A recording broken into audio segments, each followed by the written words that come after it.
We all agree that it's weird that you PC Sabretooth, though. What's going on, guys? Graydon here, LastPackMagik channel. Today's episode, we're going to talk about selecting a character, the thought process that I put into mine and why I chose Sabretooth.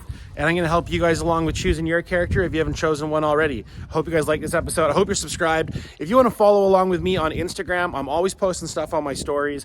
I'm always DMing with friends and chatting about collecting. So if you want to communicate with me and participate more off of the channel, that's the place to do it. Find me on the old Instagram. There's a link in the description. Thanks a lot, guys.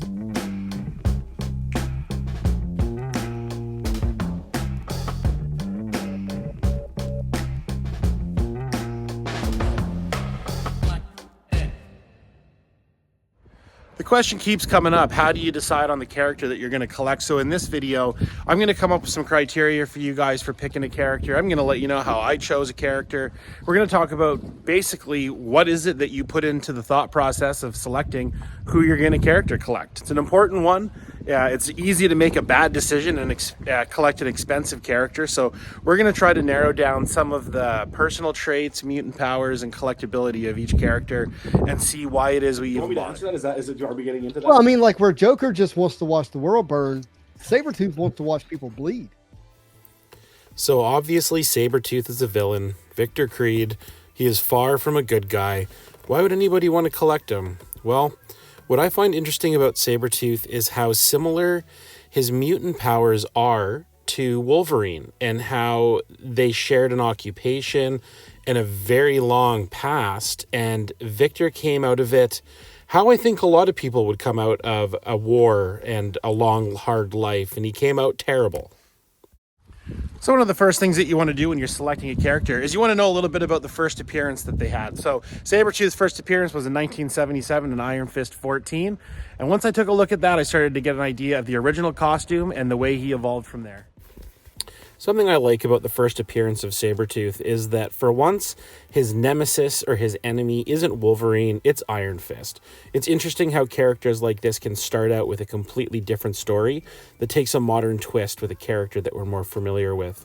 I love that this fight takes place in the snow and in the mountains and has Sabretooth in an original vintage costume that you could see him wearing as a result of the cold weather and the task at hand. The role that Sabretooth is born to play is the assassin. He's an ultimate villain and he's a solo player. It's a very interesting character to collect, and the origin story just makes it perfect to set the stage for him to have a nemesis like Wolverine down the road and to be a pain in the butt for every X-Men and every character that he encounters. The cartoons did him a lot of justice.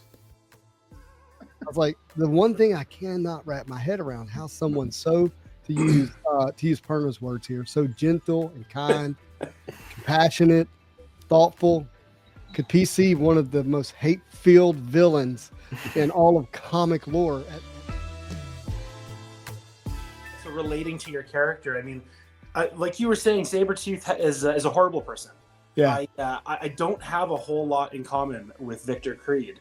Sometimes I catch myself wondering, do I like this character because it's a completely different reality for me? You're definitely one of the nicest people I've ever met, and I mean that. I appreciate all my friends saying how nice of a guy I am. So I've had to think about what is it about Sabretooth that I most enjoy. And for me, a lot of it is visual. It's an amazing aesthetic to see artists interpret this large assassin, animalistic individual with Wolverine-like powers. For people that don't know, like I live on an oil rig and I work in a really crazy environment. And I know a lot of people who collect and reach out to me on Instagram are also on the rig. And I appreciate hearing from you guys, and you know what I'm talking about.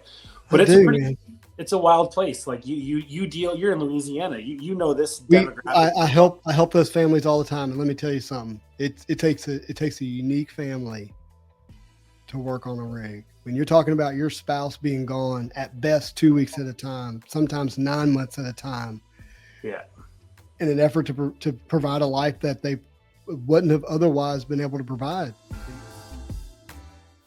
For the last 13 years, I've worked on oil rigs in northern Canada, mainly in the west, and I've seen some really wild things. I've had a really dangerous occupation called snubbing, and part of working in the north and having this wild lifestyle that goes with it is finding something relatable to carry with you while you're doing it. And for me, that's been collecting. Sabretooth is from Alberta. I found a card when I was younger that had him born in Edmonton, and ever since then it really stuck with me. And I've kind of used my Sabretooth collection as a homage to the wild career that I've had. I think that building a collection based around your occupation is actually rather common in collecting. I think that there are a lot of people who have found a profession and then needed to find something to go along with it, either in the fictitious world, in sci-fi, Marvel, fantasy versions of all sorts of characters exist that are very relatable to the wild occupations that people have.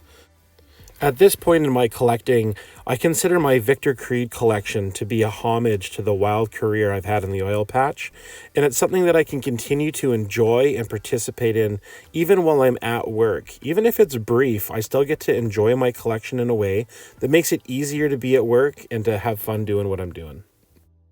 It's probably pretty obvious, but my collection is all about fun. When selecting a character, I'd like to highly encourage people to remember the villains.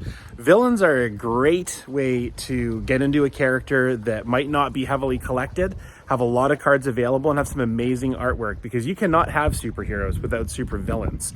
And Marvel does supervillains better than most institutions. I highly recommend considering villains if you're choosing a character. Magneto's a great villain. Oh, absolutely. Magneto was on the table for me when I was making those choices too. Yes. Yeah. I don't relate to Magneto, but I certainly appreciate how a villain can see himself as the hero, and then vice versa, how a hero can't realize that they become the villain. I think that collecting Sabretooth as a homage piece to the career I've had in the Canadian oil patch has made it really meaningful and really in-depth for me to continue on looking for new cards, learning more about the story, and collecting more comic books about Sabretooth. I hope that you found this video useful, guys, and I hope that you find a character that speaks to you like mine does.